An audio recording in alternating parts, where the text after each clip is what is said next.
J'en ai vu des films dans ma vie. J'en ai vu beaucoup, hein. Sachez-le. Mais bon, de toute façon, ouais, j'en ai fait plein de vidéos à ce sujet. Donc, bref, j'ai vu plein de films. Mais je crois que ce film-là, ça va être un film qui va certainement devenir un classique. Peut-être que j'abuse, peut-être que je m'emporte. Mais en tout cas, ouais, force est d'admettre que des fois, avoir un peu de qualité, surtout quand on sait que c'est un film qui va devenir un classique, bah des fois, ça fait du bien. Bonsoir, bonjour, tout le monde, c'est Satire,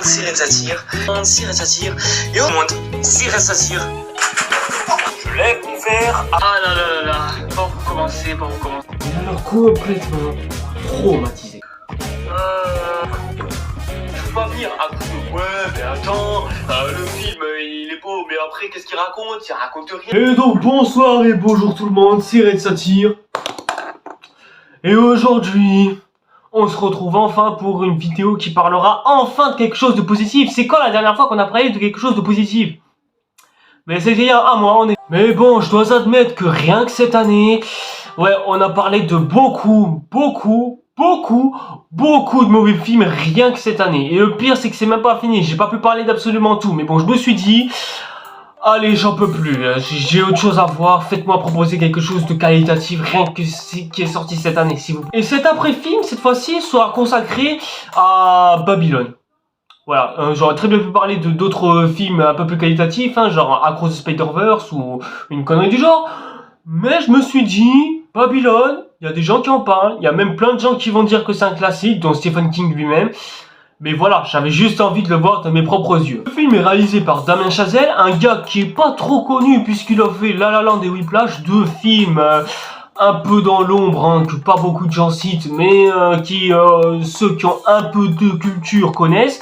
Mais moi, j'ai avant tout connu en ayant vu First Man, j'en ai fait la préséance et c'était excellent. Voilà, je préfère le dire, je le pense encore aujourd'hui, First Man était excellent. Et ce film m'intéressait parce que, bah déjà, oui, Damien Chazelle, on peut plus ou moins dire que c'est un plutôt beau réal, hein. J'ai vu que First Man, mais voilà, j'étais plutôt curieux, surtout qu'en plus au casting, on avait qui? On avait Margot Robbie, on avait Brad Pitt, et plein d'autres acteurs connus, hein, je vous rassure. D'ailleurs, pour les fans de Spider-Man, sachez qu'il y a aussi un énorme caméo de Tobey Maguire.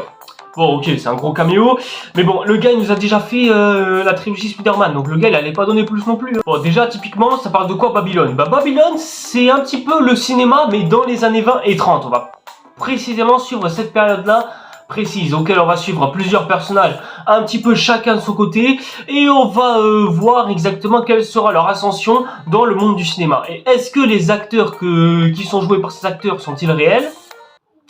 Enfin, est-ce qu'ils ont vraiment existé dans les années 20, hein, comme ça moi c'est plus clair. Et on va non seulement suivre leurs histoires, leur fascination pour le cinéma, etc. etc. Bref, c'est des personnages qui ne se rencontreront jamais, mais qui vivent chacun les aventures de leur côté.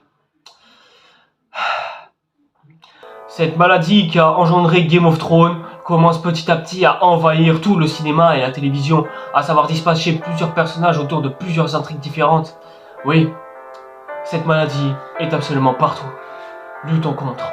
Bon, déjà, moi, faut savoir que Babylone, je n'en attendais rien du tout. Je me suis dit, j'allais avoir un bon petit film qui fait plaisir, hein, du bon Damien Chazelle, c'est ce que ça potoche, hein, voilà, on va pas se mentir. Mais voilà, je n'en attendais strictement rien d'autre. Voilà, j'attendais une belle prestation de la part des acteurs, surtout Margot Robbie et Brad Pitt, qui ont déjà fait leur preuve plus d'une fois. Pourquoi j'arrive plus à parler à un moment donné, hein, qu'est-ce qui se passe? Et puis là, je vois des avis d'absolument partout qui viennent me dire c'est un classique, c'est incroyable, ce film va devenir légendaire, oh mon dieu on a raté de pépite, oh mon dieu ce film est un flop monumental, mais comment est-ce que cela peut arriver? Ok, là j'avoue je surjoue un peu, mais bon je me suis dit, ouais non les gars, je crois que vous avez pas très bien compris ce que c'est que la définition d'un classique, et au cas où je vais vous le rappeler. Un classique c'est pas un film qui apparaît comme ça et qui nous surprend d'une manière absolument éblouissante et flagrante et d'une manière incroyable qui nous a choqué ou quoi. Non, non, c'est pas du tout comme ça que ça fonctionne un classique. Un classique, c'est un film qui non seulement survit au temps, mais qui surtout apporte quelque chose que d'autres choses n'ont pas apporté. Par exemple, Or Noir de Caris, on est d'accord pour dire que cet album est un classique, et en même temps c'est normal, c'est cet album qui a apporté la trappe en France, et c'est aussi un album absolument excellent, avec déjà une formulation de la part du rappeur unique en son genre, hein. Je crois qu'il y a cette place dans ton cul pour y mettre ma bouteille de Ciroc. Ça devient trop violent, y'a trop de sang même pour Caligula. Fin de la récré où son CPD, je leur ouvre le front à l'épée. Sont dans des WC, font un AVC selon l'AFP. Ajoute à ça le mélange du malhonnête et pieux de Paradis ou Enfer et le côté enfant et adulte qui est présent dans le clip de Hors Noir de Caris. Et t'obtiens effectivement un classique qui a survécu au temps et qui a apporté une grosse vague. C'est ça, ce qu'est un classique. Très souvent les armes y sont, mais le tueur n'y est pas. Trop souvent les larmes y sont, mais le cœur n'y est pas. Malhonnête mais pieux, s'il plaît à Dieu, un jour je sécherai les larmes et les torrents, les rivières derrière les fenêtres de mes... Et ouais, j'ai pensé à Hors Noir, alors j'aurais très bien pu parler d'un film. Hein. Mais si je devais qualifier un classique dans le cinéma, je penserais immédiatement à Blade Runner. Parce que Blade Runner, ok, ce film a été un flop historique hein, dans le film. Enfin, historique. Ouais, c'était un flop hein, qui est passé complètement sous le radar. Tellement le film a survécu au temps et a influencé plein de films. Je pense notamment à Akira, Retour vers le futur. Et a aussi démocratisé le fait que les films se passaient dans le futur. Parce que je sais pas si ça existait à l'époque. Mais les films qui se passaient dans le futur, je crois que c'était du jamais vu à cette époque-là. Enfin si, je crois qu'il y avait Metropolis, mais c'était en 1926, donc ouais, il y a très très longtemps. Et ouais, à cette époque-là, vraiment, un classique, voilà, c'est comme ça hein, que ça fonctionne. C'est un film qui a révolutionné tout un cinéma et a réussi à s'inscrire dans l'histoire au point d'en influencer d'autres. Et c'est comme ça qu'on a eu un film comme Akira par exemple. C'est un film qui est une référence dans l'histoire. C'est exactement comme ça que ça fonctionne un classique. C'est un film qui survit au temps et qui apporte quelque chose au reste du cinéma. Après je t'ai dit cinéma, mais je peux dire aussi le rap par exemple, ou la cuisine, ou il y a plein d'autres domaines artistiques par exemple. Bref, voilà ce que c'est qu'un classique. Mais c'est pas comme ça qu'il faut dire que c'est un classique. Par exemple, lorsqu'un film sort, c'est trop tôt pour dire que c'est un classique. Par exemple, il y a Babylone qui vient de sortir là cette année. Dire que c'est un classique tout de suite, ça paraît un petit peu tôt. Déjà, est-ce que le film va-t-il survivre au temps? Bon, vous verrez qu'il sera très bien parti pour. Et puis surtout, est-ce qu'il va apporter quelque chose au cinéma? Sauf que là, comme le film vient de sortir, là, à l'instant, maintenant, enfin, il est sorti il y a quelques mois. Mais voilà, en général, quand tu dis qu'un film ou telle chose est un classique, faut attendre soit 2 ans ou 3 ans à la limite pour savoir ce que ça a apporté par la suite. Parce que si c'est pas le cas, on peut pas réellement le considérer comme un classique. Et pour tout ça, pour toutes ces raisons, je suis quand même allé voir Babylone qui est disponible sur Canal+, hein, pour ceux qui veulent le voir. Et maintenant que je l'ai vu, et putain, peut-être qu'en vrai, Babylone a ses chances. Je crois que j'irais même jusqu'à dire que Babylone est excellent. Ok, c'est pas le meilleur film de l'année ou le big film de cette année ou même le big film de tous les temps. Mais franchement, ouais, c'est ce qui se fait de mieux. Hein, de là à dire que c'est le meilleur film de tous les temps, le meilleur film de l'année ou le gros classique. Déjà pour le classique on va attendre, mais de là à dire ça, j'irai pas jusque là non plus. Mais franchement, ouais, ce film est excellent. Et je pense que ça pourrait peut-être être le film qui a des chances de devenir un classique. Déjà, ce film, c'est un film qui parle de cinéma. Bon, vous me direz comme la majorité de plein d'autres films par exemple, mais vraiment, ce film a une façon de raconter le cinéma comme on en a encore jamais vu jusqu'alors. Ça va même jusqu'à dénoncer les problèmes d'Hollywood. Est-ce que ce film est arrivé pile au timing de la grève des scénaristes, sachant que le film est sorti en février et que la grève a commencé en mai? Moi, je crois que ce film a un temps d'avance. Si comme ça a l'air de rien, mais quand t'es produit même par ce même studio alors que ce truc-là te dénonce, c'est comme si t'invitais ton pote à monter sur scène alors qu'il t'a poucave que tu as embêté telle fille sur un gradin là-bas à côté et qu'à cause de ça, elle s'est suicidée. Donc ouais, être un film produit par un studio hollywoodien et critiquer le système hollywoodien, franchement, chapeau. Ouais, franchement là, je peux qu'à vous dire ça. Franchement, bravo. Félicitations. Ce point-là, je sais que je développe pas là, mais bon, en même temps, je voudrais juste vous laisser voir le film et vous faire votre propre opinion à ce sujet. Parce que ça, c'est quelque chose dont on va débattre en spoiler. Les acteurs, franchement, nous ont filé une belle prestation et ça fait plaisir. Margot Robbie, elle s'est littéralement dépassée. Je crois même que c'est là où on peut trouver peut-être même les meilleures scènes de sa carrière. Hein. J'abuse un petit peu, mais ouais, peut-être qu'elle est mieux que dans Barbie. Hein. Je dis ça, je dis rien. Brad Pitt, même si le gars, je pense qu'on peut se dire qu'il a peut-être fait mieux dans son côté, lui aussi, il se dépasse. C'est pareil d'ailleurs pour les autres acteurs. Et d'ailleurs, ça fait plaisir de voir que Tobey Maguire s'amuse dans son propre film. Il n'a pas eu beaucoup de scènes, mais au moins il a livré ce qu'il a pu nous livrer. Et ça me fait même dire, est-ce que Tobey Maguire ne serait-il pas bien quand il fait un rôle amusant, genre un rôle où il y a un gars qui s'amuse tout le temps, qui a tout le temps un sourire, qui s'excite tout le temps, qui s'extasie devant chaque chose. Bref, est-ce que Tobey Maguire ne serait-il pas meilleur dans ces rôles-là? Parce que soyons d'accord que dans la trilogie Spider-Man de Sam Raimi, la prestation de ce dernier... Pourtant, dans Spider-Man 3, Tobey Maguire a été plutôt convaincant. Même dans la scène où il danse, cette scène ultra décriée que tout le monde déteste, bah, en fait, Tobey Maguire, il n'y a que dans ce genre de scène où il est vraiment excellent. Mais après, le reste, quand il essaie de faire le triste, le sad ou quoi, ouais, bah, on n'a pas l'impression que ça marche. Mais quand il fait un gars qui s'amuse et qui est un gars qui s'en bat les couilles de la vie, moi, je le kiffe. Franchement, je comprends pas pourquoi est-ce qu'il joue pas autant de rôles comme ça. Et franchement, Tobey, si t'as pas d'idée pour ta carrière, bah j'espère que t'es tombé sur ma vidéo. Parce qu'au moins, je pense que si jamais j'ai l'occasion de tenir une caméra et que j'ai l'occasion d'inviter Tobey Maguire, vous inquiétez pas, je lui ferai livrer une très belle prestation pour que je puisse vous prouver de quoi est-ce qu'il est capable. On a aussi les autres acteurs, par exemple, qui sont vraiment très bons dans leur rôle. Je pense notamment à l'un des personnages principaux qui est vraiment...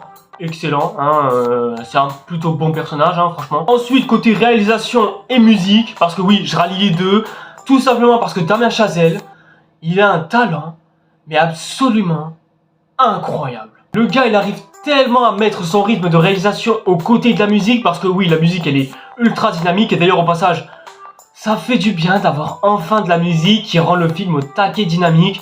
Parce que moi je trouve que dans les films d'aujourd'hui, ça se ressent plus trop. On ressent plus la musique, on ressent plus s'entraîner avec le film. Mais là, j'ai presque l'impression que Damien Chazelle et la musique, c'est comme si les deux, ils étaient tellement faits l'un pour l'autre que... Bah, on s'imagine en train de baiser entre eux. Genre Damien Chazelle, il baise avec sa propre musique. Oui, bah oui, je le dis les gars. Mais c'est littéralement un couple qui montre que chacun d'entre eux se tire l'un envers l'autre. T'as la réalisation de Damien Chazelle et t'as la musique du film qui est excellent. Et quand les deux se mélangent, bah, ça donne un rendu absolument incroyable et ça rajoute du rythme à ce film de 3 heures. Oui, le film est si long que ça. Je pense notamment à la scène vers le début du film, lors des premiers jours de tournage, je crois que ça se passe en 26, hein, pour commencer. Bah, cette scène, je l'ai trouvée ultra dynamique parce que tu suis 3 tournages en même temps, mais non seulement tu arrives à situer, non seulement presque tout est dynamique, mais en plus... bah, t'as vraiment l'impression d'être embarqué dans ce film, d'être embarqué au beau milieu de ce chaos où la majorité de la scène est presque tournée en plan séquence, tellement c'est... Et franchement les gars, je sais pas quoi dire, je suis sans mots. Et je trouve que c'est tellement rare de voir ce genre de scène au cinéma, que franchement, voir ce genre de choses, bah... c'est un petit peu un vent d'air frais, un petit peu un rafraîchissement. Et le scénario, bah c'est quasiment la même chose que tout ce que je viens de vous dire. Un scénario complet, riche, et surtout, bah... ultra... je sais même pas comment dire. Tout à l'heure je disais que ça dénonçait le problème systémique d'Hollywood, mais oui, franchement, il le fait non seulement super bien, et c'est parfaitement raccord avec le titre du film. Et encore une fois, ça, on en parlera à la section spoiler, mais j'aimerais bien aussi parler du reste. Déjà, on arrive à suivre chaque interaction des personnages, et surtout, bah, on arrive à montrer c'est quoi leur problème avec eux au sein de l'industrie Hollywood. T'as l'une qui, bah, au début est acceptée un petit peu comme une énorme star, mais qui d'un coup, bah, elle va se mettre à chuter parce que, bah, elle a pas envie d'être traitée comme une chienne. Et surtout, bah, Margot Robbie, bah oui, c'est quelqu'un qui aime bien le cinéma à sa propre façon. On a affaire à un Brad Pitt qui veut juste montrer qu'il a des gros bras, mais qui au final, bah, se prend une grosse gifle à la gueule pour bien se faire comprendre où est sa place dans l'histoire. Le trompettiste qui lui, bah... ouais, bah, rien qu'à sa couleur de peau dans les années 20, je crois que j'ai même pas besoin d'expliquer. En fait, c'est simple, l'ensemble du scénario, soit même l'ensemble du film, c'est une énorme dénonciation au système hollywoodien. Un système qui d'ailleurs, qu'on le veuille ou non, a perduré jusqu'à aujourd'hui et qui perdure encore, hein, rien qu'avec la grève qu'on suit actuellement. J'avoue que le début du film, ça donnait pas envie parce que, ouais, voir un éléphant qui chie sur un gars qui livre un éléphant, et voir une soirée assez pornographique, on va pas se mentir, ouais, j'avoue que pour un début de film, on a vu mieux, mais au moins, ce qui est bien, c'est que le film arrive à se rattraper avec toutes les qualités que je viens de vous annoncer depuis tout à l'heure. Pour conclure, je crois que Babylone, ouais, avec tout ce que ce film a dénoncé, c'est sûr que ce film va certainement devenir un classique. J'ai dit certainement, ça veut pas dire qu'il va le devenir à un moment donné, mais bon, au vu de comment est-ce qu'il est boosté, de tout ce qu'il nous raconte, oui, je crois que ce film va devenir un classique dans les années à venir. Mais ça, je pense qu'on en parlera. Je crois que j'irai même jusqu'à dire que peut-être que Damien Chazelle rejoindra les peut-être grands noms de Spielberg ou Stanley Kubrick ou... Après, je sais pas, je m'emballe peut-être un peu trop vite, mais franchement, parti comme c'est, et les films qu'ils nous proposent ces dernières années, il y a des grandes chances qu'ils puissent côtoyer les étoiles à leur côté. Mais après, ce film, c'est pas pour autant que vous allez tous l'aimer. Voilà, je préfère vous le dire, il se peut que soit les sujets vous parlent pas, soit que vous trouvez le film chiant, parce que ouais, 3 heures de film, faut savoir les manger quand même, et surtout que, ce soit pas un film qui vous corresponde à vous, qui soit fait pour vous ou quoi. Mais c'est dommage un petit peu, mais en vrai, ce serait pas trop grave, parce qu'après tout, on peut pas non plus tout aimer. Même les gros classiques, on n'est pas obligé de tous les aimer. Moi, par exemple, j'ai beau me dire que Jumanji est un excellent film, pourtant, j'aime pas ce film, hein. Mais ça, bon, on l'expliquera une autre fois. Et Babylone, je pense que ce sera un film qui sera pas vraiment compris aux yeux de tout le monde et qui soit sera décrié par certains ou acclamé par d'autres. Ça va juste dépendre de ce que vous allez voir, c'est sûr. Moi, par exemple, je montre ça à des gens à côté de moi, ils vont pas du tout aimer ce film, hein, mais vraiment pas. Hein. Bref, je vous invite à aller voir ce film sur Canal+, il est dispo, hein, allez-y, allez me voir ce film et dites-moi ce que vous en avez pensé en commentaire, ça me fera plaisir. Et n'hésitez pas aussi à me suivre sur les réseaux sociaux, ça fera toujours plaisir. N'hésitez pas aussi, comme d'habitude, à vous abonner à la chaîne et à activer la petite cloche pour être au courant des prochaines vidéos qui viennent. Quant à nous, je pense que le mieux, ce serait peut-être de se retrouver à la section spoiler, les gars. Je crois qu'il est temps de parler de ce film une bonne fois pour toutes. Quand le film a commencé avec Margot Robbie et l'autre gars, dont j'ai oublié le nom, qui ont dit que leur rêve c'était de travailler dans le cinéma et qu'être acteur c'était une belle sensation. Là, j'avoue que mon cœur de cinéphile s'est mis un petit peu à battre quand même, hein, et que j'ai été un petit peu pris d'amour pour ces deux-là. Même si bon, les gens qui s'en battent les couilles du cinéma et qui sont de simples consommateurs, je sais très bien que vous allez ignorer ce genre de message. Mais ouais, j'avoue que là, ça fait quand même plaisir de se dire qu'on a enfin des personnages attachants et ce, dès le départ. Là où par exemple, on va s'attacher à un personnage dans un film classique comme... ouais, autour de 30-40 minutes de film à peu près, hein, voire même plus loin pour la plupart de certains. Et ça fait plaisir de savoir de voir ce qu'un personnage veut dès le début du film et pas attendre des plombes et la scène d'action finale pour comprendre ce que le gars veut dès le départ. Pas besoin, hein. Tout simplement parce que si t'expliques la situation initiale du gars et ce qu'il veut réellement par la suite de son film, et là c'est bon, t'es dans le film et tu sais exactement à quoi est-ce que tu dois t'attendre. Et ça, je trouve que plus on avance dans le temps, plus j'ai l'impression qu'il y a beaucoup de films qui commencent à oublier petit à petit cette notion. Parce que le schéma classique d'un film, c'est souvent, on nous présente un personnage, le gars va faire telle chose ou telle chose, et petit à petit, on va petit à petit comprendre ce qu'il veut réellement dans la vie, etc., etc., mais on va attendre encore un petit peu de l'exploiter pour qu'on puisse vraiment montrer c'est quoi ses objectifs, et après, c'est bon, vous savez, maintenant vous avez plus qu'à suivre le reste du film. Ouais, mais non, le film était déjà lancé, ma gueule, t'avais qu'à le dire plus tôt, du coup là, on suit plus trop ce qui se passe. Et là, dans ce film, tout nous expliquer dès le début, déjà, c'est très intelligent, et surtout... merci, voilà, hein, on n'a pas besoin de plus. Ensuite, j'adore ce que le film nous montre dès le début, à savoir qu'on nous montre le bon côté des choses dans le cinéma, et aussi comment ça se passe dans les tournages, parce que ouais les gars, je sais pas si vous arrivez à le voir en général, mais vous allez beau voir des acteurs au taquet souriants qui jouent bien leur personnage avec des traits plutôt sympatoches et tout ça, mais je suis sûr que si vous vous mettez un petit peu dans leur tête... croyez-moi, ce sera pas du tout la même ambiance, parce que s'il faut... Et ça fait presque même plaisir de voir comment est-ce que ça se passe dans un tournage, parce que on regarde un film en général, et les gens, ils se demandent pas exactement comment ça se passe dans un tournage, comment est-ce que telle scène a été tournée, mais là, maintenant que les gens, ils ont vu Babylone, je pense que maintenant, vous avez déjà un large aperçu de comment ça se passe les tournages au cinéma. Merci Margot Robbie d'ailleurs d'aussi bien jouer, et de nous montrer un beau pétage de plomb. Et RIP au gars qui a cuit littéralement dans son four. Voilà, RIP. La scène du tournage dès le début du film qui se déroule à la fin de la première heure du film, franchement, moi j'ai trouvé cette scène absolument dynamique. Déjà, cette scène est entièrement faite en plan séquence, donc ouais, c'est un tournage dans un tournage. Voilà, c'est pour t'expliquer un petit peu la chose, pour t'expliquer le truc. Mais non seulement c'est dynamique, non seulement on s'ennuie pas quand on voit ce genre de scène, et puis surtout, encore une fois, ça nous donne un petit aperçu de ce qu'est le cinéma. Et il y a aussi un petit détail important, sachez que ce film nous montre les 7 péchés capitaux entièrement réunis. Ouais, en 3 heures de film, on nous a présenté les 7 péchés capitaux. Vous voulez que je vous les explique les uns après les autres ? Tout d'abord, nous avons l'envie. L'envie de devenir acteur, l'envie de dépasser ses limites, l'envie de réaliser ses rêves, bref... c'est de l'envie et ça fait partie des 7 péchés capitaux. Ensuite, nous avons la luxure et surtout la petite soirée assez atypique où ouais, ça s'envoie un petit peu en l'air. Entre temps, on a aussi la gourmandise, à savoir, on a la scène où Margot Robbie pète les plombs dans un lieu luxueux, hein, où elle arrive même à vomir sur un des PDG du manoir. Voilà, ça fait aussi partie de la gourmandise, hein, voir Margot Robbie bouffer entièrement tout ça pour vomir sur bah celui qui a invité quoi, hein. C'était un petit peu du manque de respect. Et c'est peut-être ma scène préférée de Margot Robbie, hein. Le quatrième péché dans l'histoire, nous avons la colère, à savoir la colère d'être dans un tournage et le fait que ça peut faire péter les plombs de vivre un tournage. Croyez-moi, vous n'avez même pas idée. Essayez d'imaginer tous les films que vous avez vus et essayez d'imaginer ces mêmes scènes de tournage. Essayez. À un moment donné dans le film, on a la paresse, à savoir la scène où Brad Pitt demande à savoir pourquoi est-ce que ces films sont des flops et pourquoi est-ce que la société n'en fait rien, hein, pourquoi est-ce que Hollywood ne fait rien pour améliorer la situation du pauvre personnage de Brad Pitt, hein, parce que franchement le gars, ouais non, on peut dire que c'est littéralement de la paresse scénaristique, exactement, tout à fait, oui. Il y a même des fois où on peut ressentir un petit peu de jalousie de la part de certains personnages, à savoir que d'autres personnes ont certaines places que d'autres n'ont pas. Et vice versa. À certains moments du film, il y a ce genre de choses qui peuvent se faire ressentir. Nos deux stars que je fais que citer depuis tout à l'heure l'ont d'ailleurs vécu. Du côté du personnage de Margot Robbie, on a un petit peu de jalousie envers son père au point de le faire mordre par un serpent.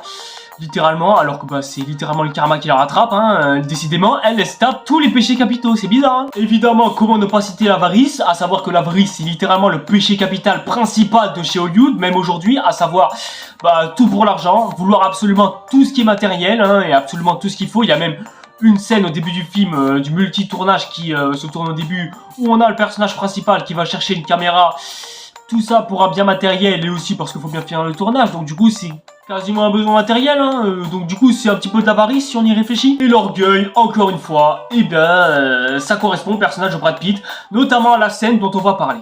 La scène où Brad Pitt est la fameuse dame qui produit la majorité des films de Brad Pitt, dans ce film-là, on remarque que ces deux personnages parlent de leur représentation même dans le système hollywoodien. Dans cette scène, on explique brièvement au personnage de Brad Pitt que sa place dans le monde, en fait, finalement, n'a pas vraiment de sens. Ok, le gars, il a apporté énormément de choses au cinéma, il a même révolutionné à cette époque-là, mais à son époque, parce que il y a un proverbe qui dit, quand t'es à la mode aujourd'hui, le lendemain, tu seras plus à la mode, on t'aura tous oublié. Et cette jeune dame, enfin, vieille dame, hein, on peut dire, elle le dit, mais d'une manière vraiment à rabaisser ce dernier. Que tes cafards resteront dans l'ombre pendant que ce dernier sera à la lumière. Et ce parallèle-là, il est très intéressant d'ailleurs. Je pense que vous l'auriez compris, les cafards, c'est nous, les spectateurs. Voilà, hein, faut être débile pour pas remarquer. Mais Brad Pitt, sous la lumière, c'est un petit peu comme si c'était lui qui se brûlait les ailes. Un petit peu comme l'autre là, dans la mythologie grecque là, je sais même plus. Sauf qu'on le sait tous très bien,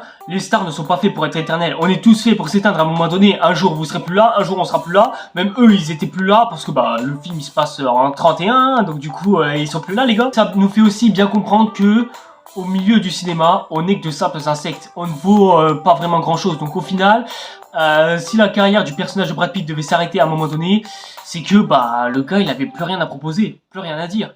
Un petit peu comme la fouine des refs. Ouais, c'est une très bonne comparaison. Donc ouais, au final, on nous fait comprendre dans ce film que l'art, c'est pas éternel.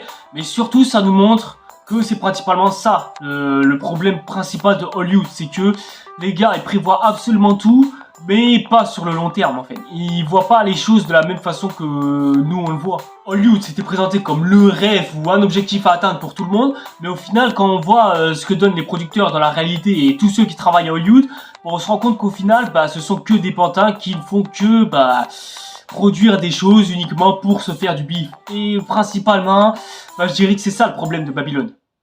D'ailleurs, je vais vous expliquer en quoi c'est un problème. Et surtout, c'est quoi Babylone d'abord pour commencer? Et puis d'ailleurs, pourquoi est-ce que le film s'appelle Babylone? Dans l'Antiquité, Babylone était l'une des cités les plus belles de son époque. Et en même temps, cette cité a chuté depuis des années de cela. Babylone est souvent représentée comme une grande tour avec des jardins suspendus au taquet magnifique, au taquet beau, qui nous rappellerait presque les jardins de...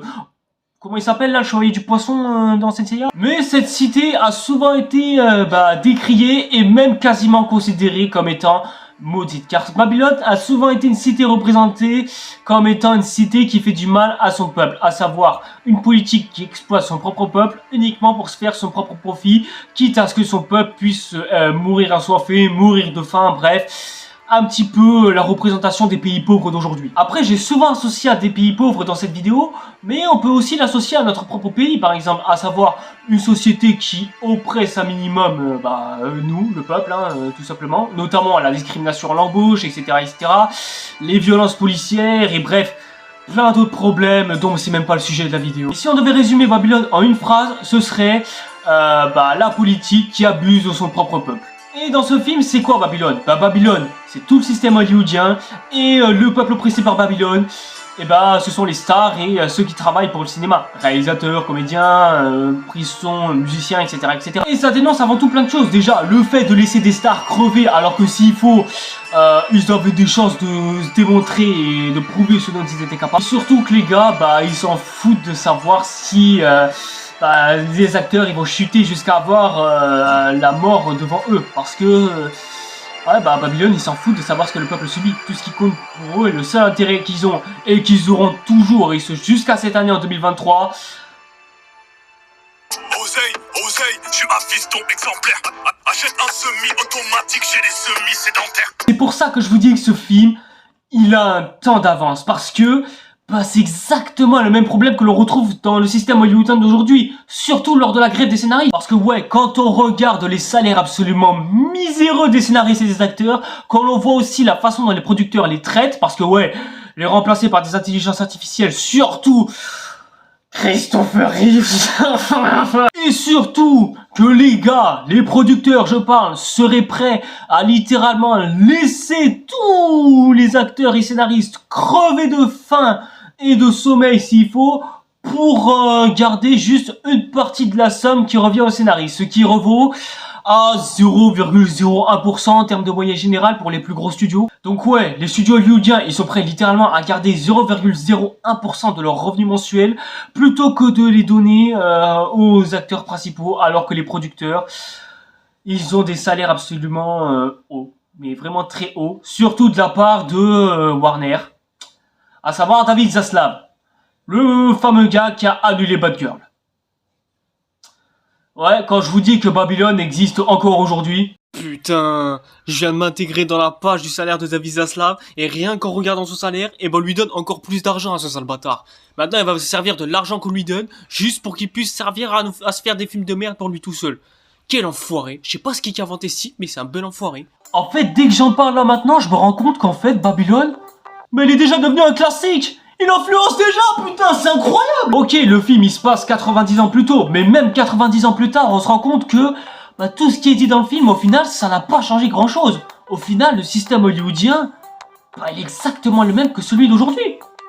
Et c'est un ça que Babylone est si incroyable. C'est que, même si le film se passe à une autre époque, il est tellement actuel que putain... Wow. En fait, si vous voulez, c'est exactement la même chose que la haine. Ok, la haine, il date de 1998 ou un bail du genre.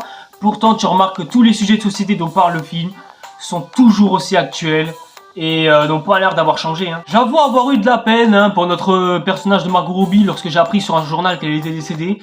Parce que oui, c'est montré dans le film, pour ceux qui l'ont pas vu, je vous conseille de le revoir attentivement. Et pour ceux qui pensent que Babylone, bah, c'est que de la dénonciation d'un système corrompu, bah, Babylone, c'est avant tout, c'est pas ça. C'est aussi nous montrer des personnages en chute libre et les voir vivre leurs peines, leurs souffrances, leurs moments de joie. Bref, on vit avec les personnages malgré le fait que ce soit des acteurs. Et pourtant, on a presque l'impression d'avoir affaire à des vrais personnages, notamment au personnage de Brad Pitt. J'avoue que la scène où il se suicide... Ça, non seulement ça m'a un peu foutu les boules, mais surtout, ouais, c'était plutôt dramatique et tragique. Ajoute à ça, ce que j'ai aussi ajouté tout à l'heure, bah, le rythme de Damien Chazelle qui est nickel chrome. Sur ça, il n'y a rien à dire. C'est vraiment un couple, Damien Chazelle et la musique. Limite, je me demande pourquoi est-ce qu'on les marie pas. La chute du personnage de Margot Robbie, à savoir sa descente aux enfers, était calamiteusement éblouissante. Franchement, j'ai kiffé. Et surtout, la dernière fois que j'ai eu autant d'empathie pour un personnage comme ça, c'était dans la planète des singes suprématie. Ouais, à ce point. Et dites-vous que tout ça est parti juste parce que, bah, elle a pas eu une enfance facile. Et si t'as un père qui, profite de l'argent de chacun, sauf de, sa fille en l'occurrence, et qui la laisse littéralement de côté, bah, encore une fois, ça en fait une belle dénonciation de Babylone. Or, le personnage de Brad Pitt jouait que dans des flops, mais au final, se rend compte qu'en fait, y a pas de valeur. Au final, c'est juste Babylone qui lui a dit qu'il n'a pas de valeur, alors que s'il faut, ces derniers, ils auraient pu faire tout ce qu'ils peuvent. Mais non, juste non, t'es devenu une grosse merde, du coup on passe à autre chose. D'ailleurs, ce serait le même problème qu'on pourrait retrouver à Fresh Lapeufra, par exemple. Même si bon, Fresh Lapeufra, notre cher musicien, non, faut pas se poser des questions. On est dans les années 20, et quand t'as une couleur de peau comme ça dans les années 20, crois pas que tu vas recevoir un accueil de charité. Étonnamment, ce dernier, qu'est-ce qu'il devient ? Non, parce que c'est le seul cas dont on sait pas exactement ce qu'il est advenu actuellement. À savoir que on a 2 morts, voilà, ça c'est sûr. On a un d'entre eux qui a réussi à se fonder une famille. Et bah, le trompettiste, on sait pas ce qu'il est devenu. Voilà, hein, si tu sais où t'es, envoie-nous un message, hein, s'il te plaît. En bref, Babylone, ça va être un grand classique. Et avec la façon dont je vous ai présenté le film, c'est sûr que ce film a largement ses chances. J'ai hâte de voir ce qui va advenir dans 2 ans. Mais je pense que ouais, Babylone a les chances de devenir un classique. Du coup, suite à ce long après-film, toujours aussi long comme d'habitude, hein, mes appréciations et mes après-films, mais bref, du coup, c'est quoi la note que je lui attribuerai à ce film? Bah, honnêtement, avec tout ce que je vous ai dit, ça mérite amplement un bon et gros 85% bien mérité. Parce que, avec tout ce que je vous ai cité, dénonciation du système hollywoodien, des personnages ultra attachants que l'on n'a plus vu depuis très longtemps, un rythme et une réalisation au top, hein, on a rarement vu ça dans le cinéma et ça fait plaisir, et certainement une grande destinée qui attend ce film, ça c'est sûr. Le film a peut-être floppé, mais bon, un bon 85%, ça se mérite amplement, surtout pour ce genre de film.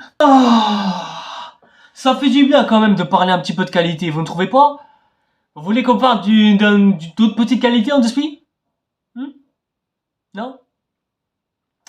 Ah bon, ok, ouais, pas grave, hein, allez, c'est bon. En tout cas, si la vidéo vous a plu, bah n'hésitez pas comme d'habitude à liker, commenter et me dire ce que vous avez pensé cette fois-ci ce film. Et est-ce que je vous ai même peut-être donné envie de le revoir, hein. Je pense même qu'il se peut que je vous ai peut-être donné un peu envie de voir ce film, hein, mais d'un autre œil, hein, s'il faut. Mais bon, allez quand même le revoir, hein, ça fera toujours plaisir. N'hésitez pas aussi, comme d'habitude, à me suivre sur les réseaux sociaux, ça fera toujours plaisir. Et n'hésitez pas aussi, comme d'habitude, à vous abonner à la chaîne et à activer la petite cloche pour être au courant des prochaines nouvelles vidéos qui viennent. Nous, en attendant, bah moi je vais me doucher parce que... Voilà, hein, on a même quitté l'été et pourtant il fait toujours aussi chaud, je ne comprends pas pourquoi. Pourquoi est-ce qu'il fait si chaud? Bref, je vais pas en dire plus. On se retrouvera pour une prochaine vidéo, ça c'est sûr. En attendant, c'était Ressatir. Et tout guardo pal tout le monde. Allez hop, je me casse, c'est l'heure de la douche. C'est trop sale, t'as fait trop de sale. C'est dommage, c'est dommage.